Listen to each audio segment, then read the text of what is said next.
I'm Allie. I came out after 20 years of marriage and I have 3 kids.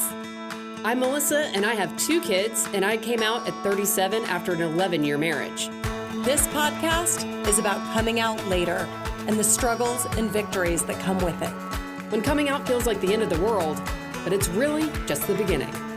This is the Lesbian Chronicles.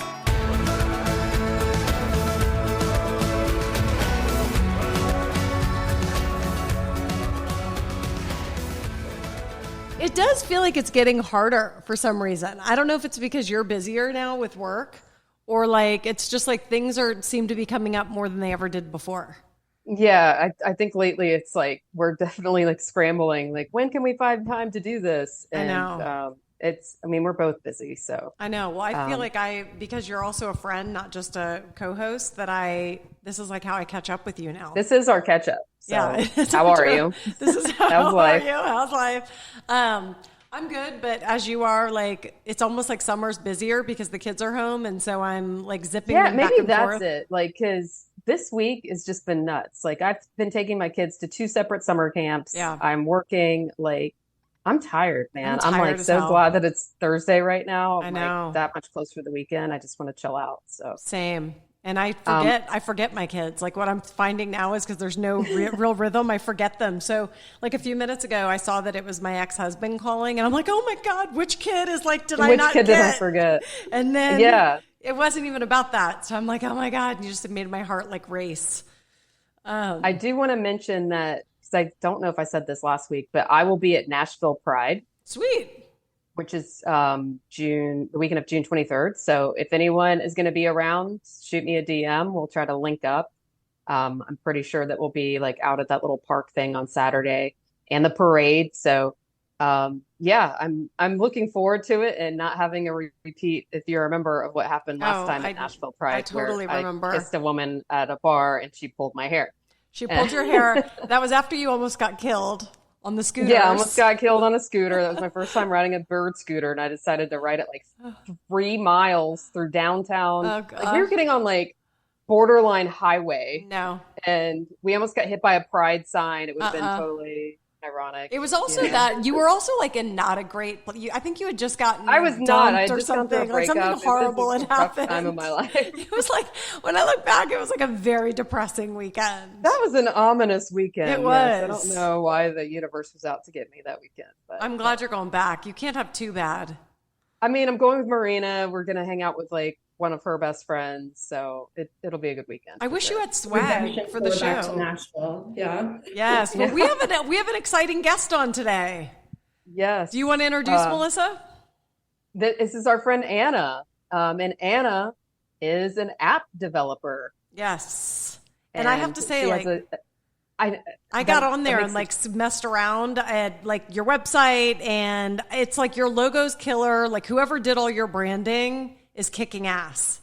Oh, thank you. That is all me. Very good. Oh, wow. Yeah. Nice. One Very woman cool. team over here. I have a co-founder, but she also has a full-time job. And so it is all on me right now until we get to the next level. So Well, go ahead and let's hear it. introduce. Let's hear your spiel of like what your app encompasses. totally. Well, just to introduce myself, I'm Anna Harissis, and I'm the CEO and co-founder of Out, the LGBTQ plus social app. And really what we're doing with Out is just creating a one-stop shop for the LGBTQ plus community. So you can go on and find friends, you can find inclusive events and businesses wherever you are in the country. So anywhere from the basics like a safe restroom to LGBTQ friendly hotels, restaurants, anything like that. And then you can also rate those locations based on how LGBTQ friendly your experience was. Oh, nice. So it's a great way for the community to vet spaces for each other. And then on the business end, when businesses create an account, it's a great way for them to kind of claim themselves as an inclusive space within their community. So it's kind of a win-win. Yeah, I saw that about I have a business and I thought about that. Like, how do you charge businesses? Like, how does it work to get the badge? Yeah, so there's no cost to create an account, and then you get to post one free event each year as a free business on the app. Right. To post unlimited events, there's a charge for that. And then to manage multiple businesses, that's also a charge. But other than that, it's totally free. That's and then really, really badges cool. are just based on if users come and rate you. That's totally free as well. So okay, and then if they rate us bad, you take it down, right? I'm just kidding. if it's something that's legitimate, then we have that ability, but we don't exercise it. Yeah. So basically, like, could this also be utilized for people like maybe that are, you know, traveling to a different city or whatever, and they're like, what restaurants do I go to? Like that kind of stuff. Totally. That's almost how we came to this idea, is because my co-founder and I had recently moved to Colorado when we met. So we were looking for friends, and we both had driven cross country. She's from Florida. I had been coming from Vermont. I was like staying with my parents for a month. And on that road trip, we both had the thought of, you know, safety is such an issue that we were like, why isn't there a resource for this? Right. And then when we became friends, we got to talking, and we had both had that common experience. And we were like, that would be a great thing to incorporate within our app, is really a tool for not just within your own community, but like you said, if you're traveling for work, if you're traveling for pride, if you're traveling just to get from point A to point B, where do you stop along the way where you can feel safe? And not only for fun, but just for practical use, where can we, you know? Yeah, I think that's so clutch, because it's also like even just in your own city, like when we were first coming out, it was like everybody knows the one gay bar, but then it's also just like, where else could we go hang out that maybe there'd be gay people? Like if I want to work and bring my laptop and set up somewhere, where might be a space? Like that's a question that everybody has. Like, of course, that information should be out there, and it isn't. You're right. Like you really have to dig to find it. You have to know who to follow on Instagram. You have to know you have to know what bars are there. And that's why I was passionate about coming on this podcast, is that you're really speaking to that demographic that's come out later in life. I wouldn't say I came out later in life, but I came out in my late 20s. And so for me, you know, I missed out on that early 20s being out. So I do feel like it was more difficult for me to enter the community because I'm also sober. Yeah. So going out to bars and stuff doesn't appeal to you. Great option for me. Yeah. So it was, you know, this app is a great way for people to find spaces when they're new to the community, and it's really like a way to get your foot in the door as well.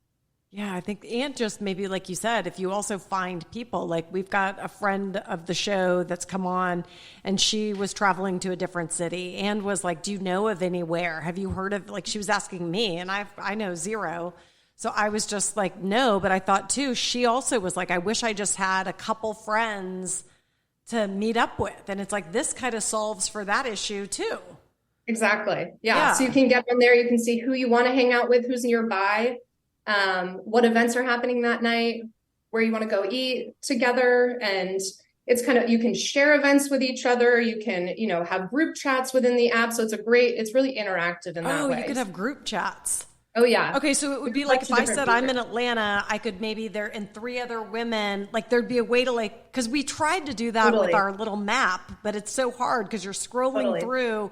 This just brings everybody to one place. I'm in Atlanta, so are you and you. Let's meet at whatever, the Optimist. Absolutely. See, I think that's incredible. And you can create private events as well. So that's actually a perfect example of that. So let's say you want to have girls' night at a certain bar somewhere in Atlanta when you're in town.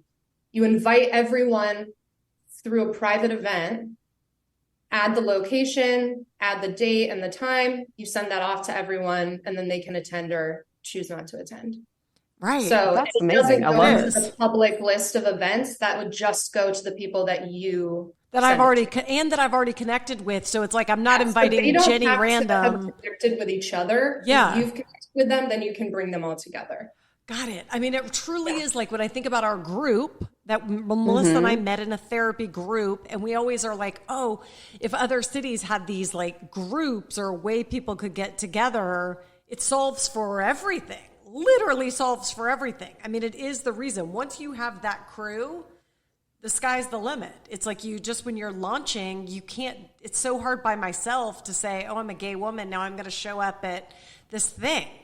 It's intimidating. It's totally. And I'm somebody who's not like, I'm not embarrassed. I'm very outgoing. I would struggle with that.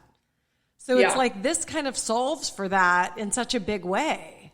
Mm-hmm. And you can let's say you see an event on there that is interesting to you. Yeah. Anyone that you're friends with on the app, it'll say if they're also attending the event. So it's like, oh, okay, I have someone in common. I'm going to at least know one person there. So and it's then you a can great message way. them and kind of have, so it's like a warm lead before I show up here. Yes. Oh, that's really cool.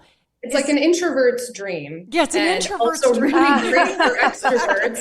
It's like, because my co-founder is definitely more on the introverted side. I'm more on the extroverted side. So we came with both of those agendas, mindsets. Yeah. And I think we created a nice little synergy there. So now let me ask you this. When you launch something like this, it seems like day one, you don't have users.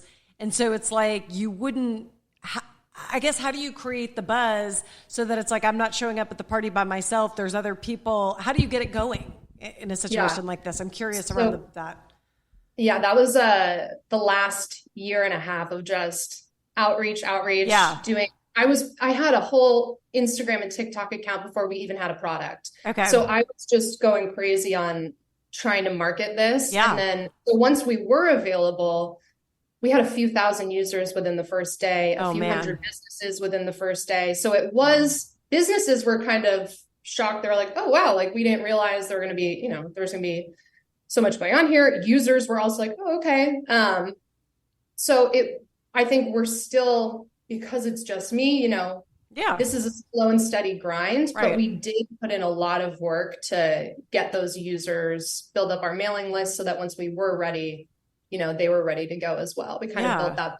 But your website doesn't look, it looks so fancy to me as far as the way you did it. Like I know what that entails. So I feel like I don't know, I loved all of it. Like even playing around on it, it was really, really cool, modern. It was easy for me to figure out what was going on, how to do it. Well, thank you. Yeah, my background is in social work. So this is definitely a departure for me as far as I had to learn quite a bit. But it's definitely a testament to like, if you have passion for something, then you can teach yourself whatever. Yeah. It works. If you have passion, you don't stop until it does work, period. Exactly. Yeah. Tell people right now that are listening how like they want to get on, tell them exactly what they do.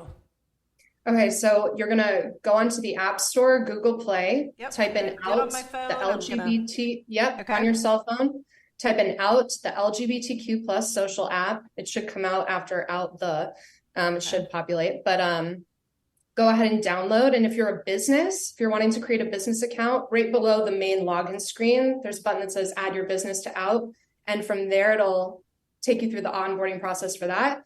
And if you're a personal user, just go ahead and add your cell phone number and it'll take you through the onboarding process. You have a little bit of a process creating your profile, but then once you're on, you can search through events, businesses, and really explore the app from there. It is really, really easy. It's kind of shocking that it comes up first. Yeah, you've got the first. Well, did you pay extra for that? Video, so. Exactly. Now, is it free?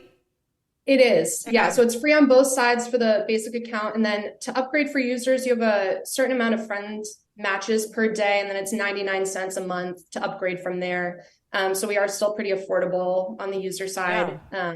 And then it's a small fee on the business side as well to upgrade. So how do you tell people that, how do you talk about if people are going on there just to meet community, they're not trying to date, or maybe my partner and I both wanted to be on it. What is that? How do you differentiate that? Or is it? So we actually,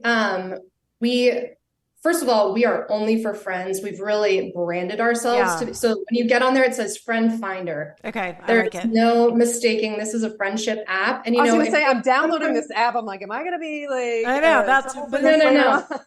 No. So cool. That's really what we're focused on. And obviously if love comes from that way, it is what it is. We can't help it. Can't help it. I can't help it. But love finds a way.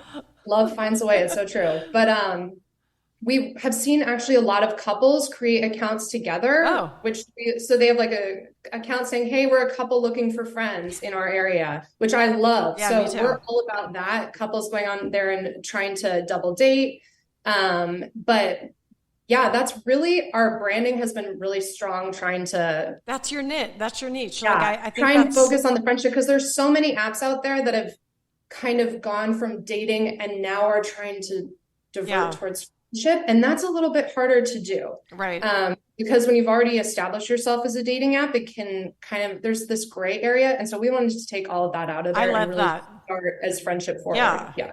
Because it is, so many people want that. I mean, there's like, I know a million people when they're coming out, they're like, I don't even want the intimidation of someone thinking that I'm trying to have a date with them. I just want to have friends to go out with. And our community is so hypersexualized already. Yeah, I feel oh my like God. it can be so hard. Like I've had situations where I've met someone on Bumble BFF even, and there's still this weird, is this a date? Like, yeah, what are we doing? Meeting at sunset. I think we're walking on the beach. This is a date. Yeah. It's like, this feels like a date, but I think it's just nice to have a place that feels neutral. So that's what we're at least trying to create. I really like that, especially for our listeners, our demographic. I mean, we have all ages, but I do think our mission was coming out later. So a lot of people are in their 40s, 50s, beyond, and they do want to just find community. They don't even want the pressure of you thinking they're swiping for a date. They want it to just feel like women to get together with. Especially when you're coming out later in life, it's like there's so much to navigate. Right. And to have a place where you can express that freely and have a sounding board for that is so important. I agree. So yeah, we're really hoping that, and just so your listeners know, there are people of all ages on this app. Like it is really not just for the 20-something. I think I saw someone that was 75 on the app the other day. So we have all age ranges because really everyone's looking for connection, and it's a basic need. Everyone. I mean, our Dr. Jamie that comes on talks about that. It's like food and water. I mean, it's a basic human need. Would there be a way that Lesbian Chronicles could have a group on, almost like a group on there? Totally. So we have event groups that come on there and post their event. So if you wanted to have, let's say not an event, but more like curate a group around Lesbian Chronicles that they join under that, I don't know, in that friendship group. So it's like, oh, they have that in common, I guess. Mm-hmm. Well, that could be a group within a group message within the app. There are different ways that you could do that can work itself out in there for sure. Yeah. I think we should do that, Melissa. It's a good segue for people to then lead them to the next thing, which is always what we're trying to do, which is to find each other and go out. Get out. Find each other and go. Get out. We're not here, we're not go. And that's always what we're trying to drive home. And to your point, people have asked me for advice on how do they meet people, and I always just send them to Instagram because I'm like, I don't know what else to tell you to do. Try to follow people that have common interests, but that's so archaic when you volunteer, that kind of stuff. There's a lot of things you can do, but I think it is hard to find in one place where all these things are. And it leads them to the activity, which is what the app does, because it kind of, here's the event, now go. Yeah. I really What has been the response from people that have used it so far? What kind of feedback have you got? Well, we've had really positive feedback so far. We've had a lot of feedback on just small little tweaks that we had to make within the app. Like people wanted age and distance filters. Oh, okay. So we gave them that right away. We built that out. But now the response has been amazing. We've had a few people send us videos of their meetups, which has been awesome. Yeah, that's so cool. So we've had people already making friends. That's so cool. Yeah. And we've had businesses tell us that people have found them through the app, which it's just really cool to see it come to life. We're going to be hosting a few different parties across the country in the next few weeks. We have one nationwide salon that's going to be doing 10% off for a month. Sweet. Anyone that comes in and can show them the Out app. So we're really trying to incorporate the gay discount within this as well. So I love that. Yeah, we're excited to see everything kind of happen. Right. Oh, that's really cool from the business standpoint. Where any meetups that you know of that are happening, like around Atlanta where maybe we could go, or maybe we need to create one. We need to create one. I know we should create one. Right. You should. I can pull them. I can take a second and do that. In real time. In real time. Let's create an event. No, I just want to see it'll be in 6 months when we have time.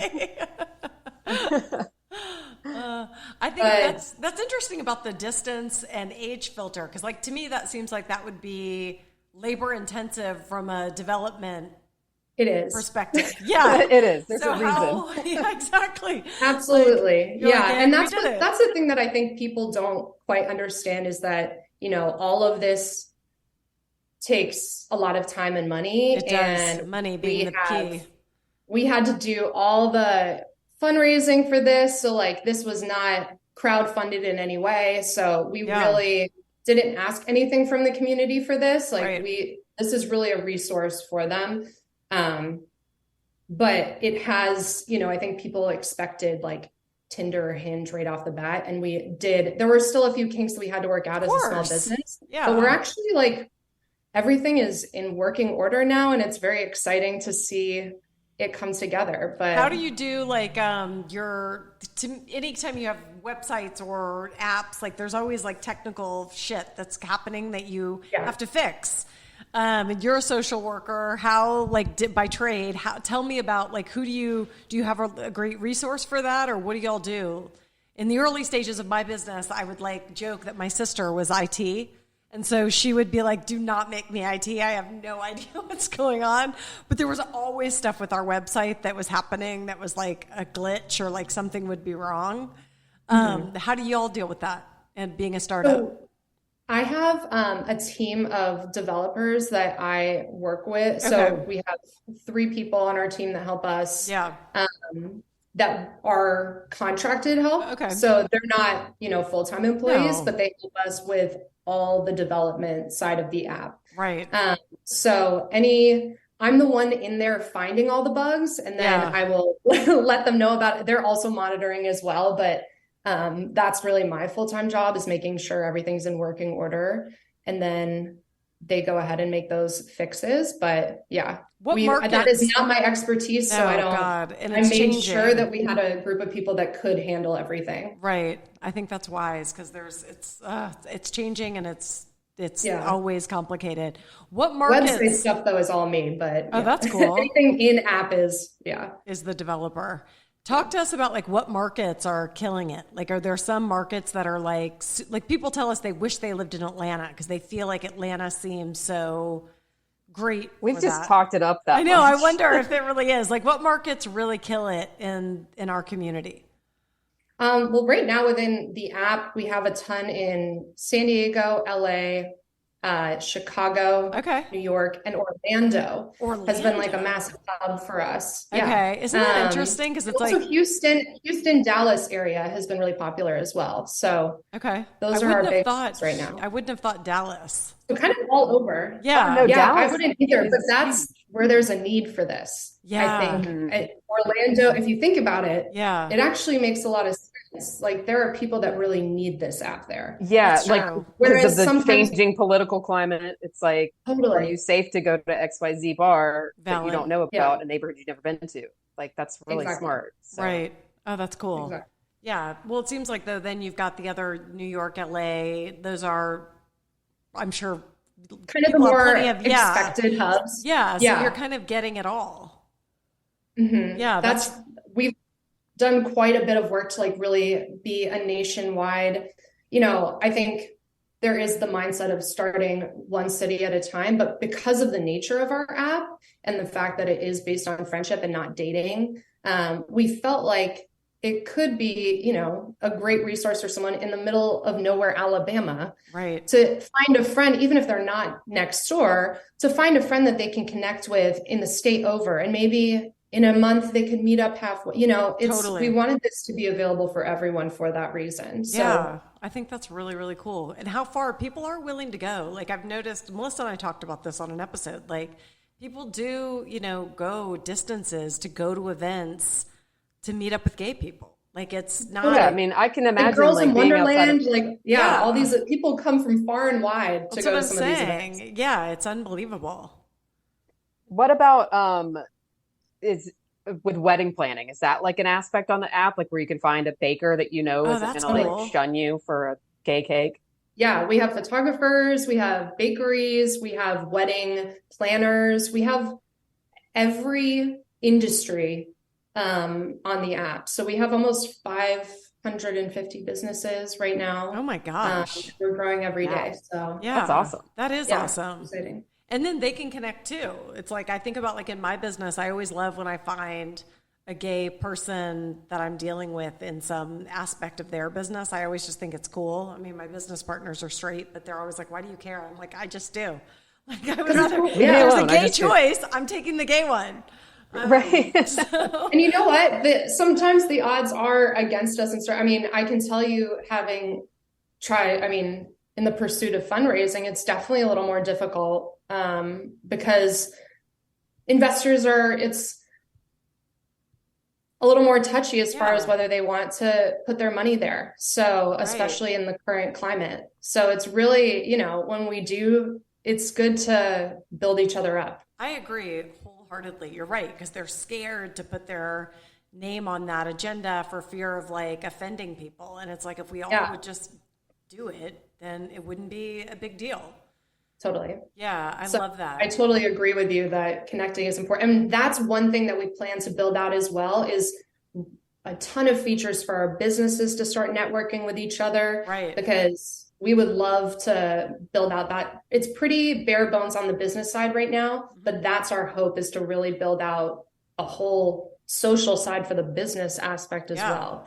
It's huge because you do know, I mean, there's some businesses that are so gay friendly and there's some that are scary.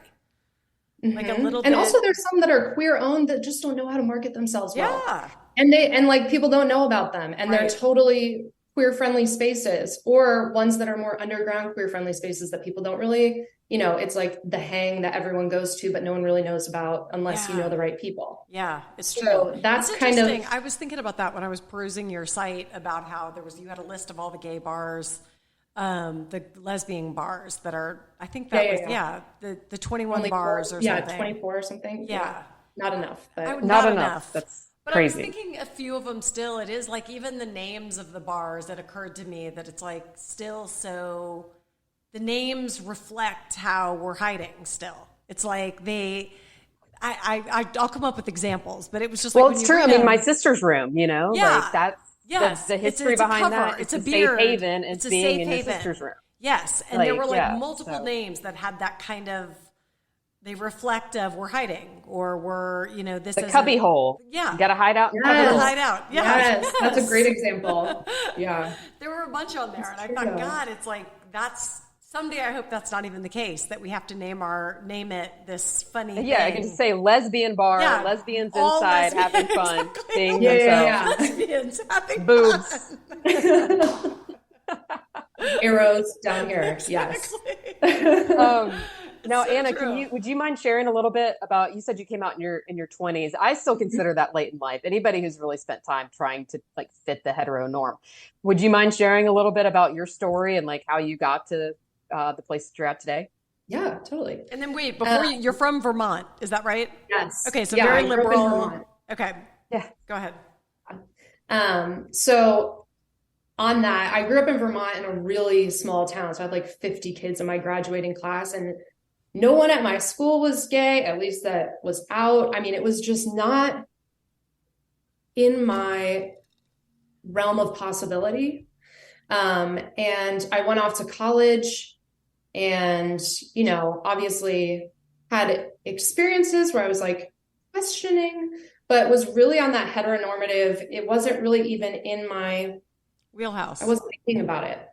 Wasn't on my radar. And then when I moved to Colorado, when I was 25, for the first time, I had just come out of a 5-year relationship with a man. I felt like I moved there, I think subconsciously because I was ready to come out and I didn't know anyone. And so it was the first place I felt like I could get on a dating app, not see anyone I know and feel really comfortable about exploring that side of my sexuality. Cause that was a barrier for me before is like, I was so ashamed of myself that like, or whatever that was. Yeah, I don't want to run I don't into know if it someone. was shame, but I was scared. Yeah. Exactly. And so I finally felt it was a safe space for me to explore that. And once I did, it was like a switch was flipped. Yeah. I don't know if that's a common experience, but it was like a domino effect. Like everything started to make sense. Things in my past started to make a little more sense. And I finally, there was one person in particular who I met and I was like, oh, wow. Like, I think I really have to explore this side of myself because this is kind of undeniable at this point. Yeah. And then from there, I never really looked back, but it was definitely probably like a year and a half of like still dating men, starting to date women, and like not knowing, still being torn between these two worlds. And then finally I was like, I do not feel like I want to go out with this guy again. Yeah. And I felt like I was my parents were supportive, but struggled with it. Yeah. And so I did still feel this sense of like obligation that now I just don't feel anymore. And it's really a freeing thing. So, I think I officially came out when I was like 26, but it was a longer process than that. I think that's pretty common though. Like, I think when people who like aren't married and you don't have to make that like concrete decision, like, yes, I'm switching teams. Mm-hmm. I think there's a lot of people that kind of relate to that where you think you're bisexual, you kind of dabble both like dating men and women for a while before you really kind of land on that answer. Yeah. Yeah. So I think it's true. And then at what point in there, like you're in Colorado, did you come out to your mom and dad before you left for Colorado, or were you already in Colorado? I was dating someone and they came to visit, and I was trying to debate whether or not I wanted to introduce the person.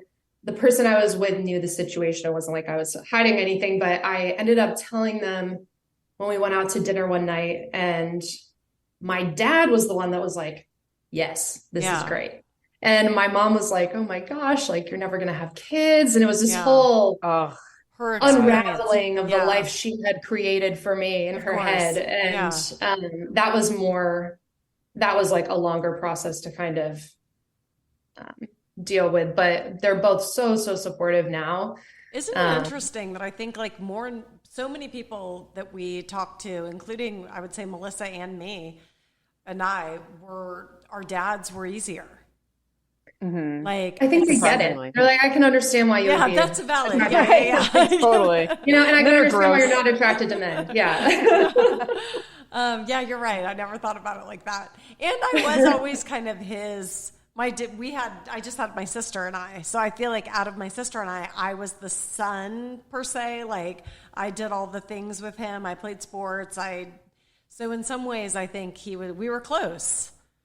And my mom and I were too, but it was harder for her for some reason to come around. She still says things sometimes that I'm like, are you okay with this? Because are you? Yeah. Good. Yeah. But I think, I don't know. I think at least for me, my mom definitely has had a very clear idea of what she wanted out of my life, whether she wants to admit that or not. And sometimes when you rattle that, it's like a loss.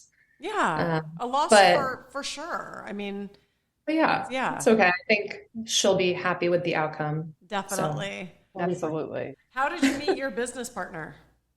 That was actually, we met on Bumble looking for friends. So that was like that experience of both of us were brand new to the city looking for people. And that's how we ended up having that discussion months later of like, why isn't there just an app for just friends where we don't have to have this weird, is this a date? Is this not? Yeah. The awkward interaction. It is so awkward. Exactly. Right. And then did you show up and it was clear? Like I have a friend who went out once from a dating app and they both immediately knew that there was no chemistry. So they just like had to acknowledge right off the bat, like we're going to be friends, but no more. Like for Melissa and I, we met in a therapy group and it was like, very clear from the beginning, probably because it was a therapy group, but we were friends. It's not like, but I could see where like if I went on a date with someone from a dating app, it's awkward to be like, shut that down or make it clear. Yeah, well, we had both made profiles that were like, we're just looking for friends. Yeah, like because we had both had that experience a few times of like, is this a date? Is this not? So that's how we ended up coming up with this whole concept, is around that whole struggle. Yeah, I think it's that we really, both had shared. It's so needed. But yeah, we were friends right off the bat. Yeah, I think this app is amazing. I think it's going to do marvelous things for so many people, because the vast majority of people don't have the luxury of a therapy group that Melissa and I had for these people. There's no coming together. It doesn't exist. So thank you. It's brilliant. Well, thank you so much for saying that. And I also think that's so cool that you met in a therapy group. I know, right? Like, Whatever. I want to be friends in a therapy group. I know. We were the like cancer in me. I'm like, oh, that's amazing. It was really, really clutch. I mean, yes. Truly.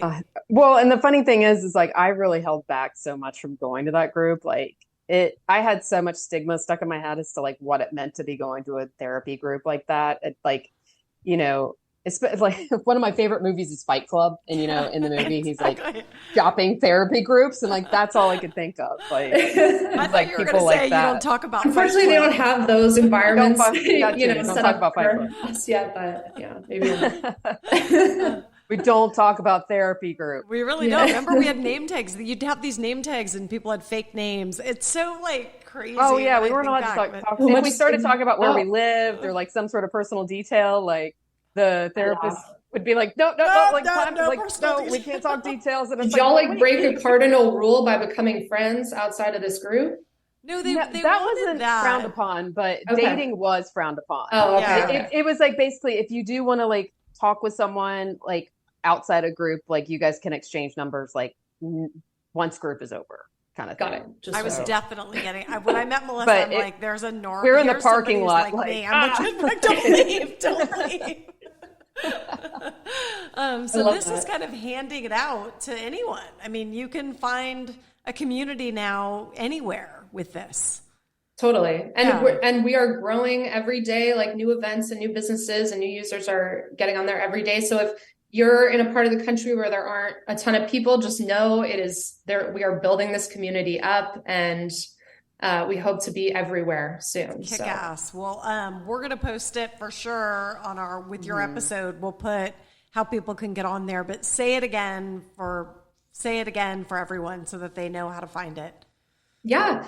So go ahead and download on Google Play or the App Store. We're out, the LGBTQ+ Social App. So thank you so much for having me. The gay flag in the O. Yeah. It popped up right when I looked on my phone. So yeah, do it right now. Don't wait. Get the app. Go on there. It'll change your life. This is going to be your therapy group. Thank you so much, Anna, for coming on. Yeah, thank you. This was so much fun. It was so great to meet you both. Let's do a recap. Let's do a recap in a few months and see how it's going. Yeah, we'll catch up and see how you're doing. Totally. Let's stay connected for sure. And if I'm ever in your area, I would love to meet up. For sure. Totally. Yeah. If you see some event happening, let us know because I'll send Melissa. Yeah, she'll send me. I don't go anywhere. Allie's not leaving her house. I'm kidding. I don't leave my house. That's true. Want to support the Lesbian Chronicles podcast? Rate us and write a review on Apple Podcast or Spotify. We love listener feedback. If you'd like to share your story, email us at melissaandallie@gmail.com. That's Melissa, MELISA, and Allie, ALLI, @gmail.com. Or follow us on Instagram at Lesbian Chronicles.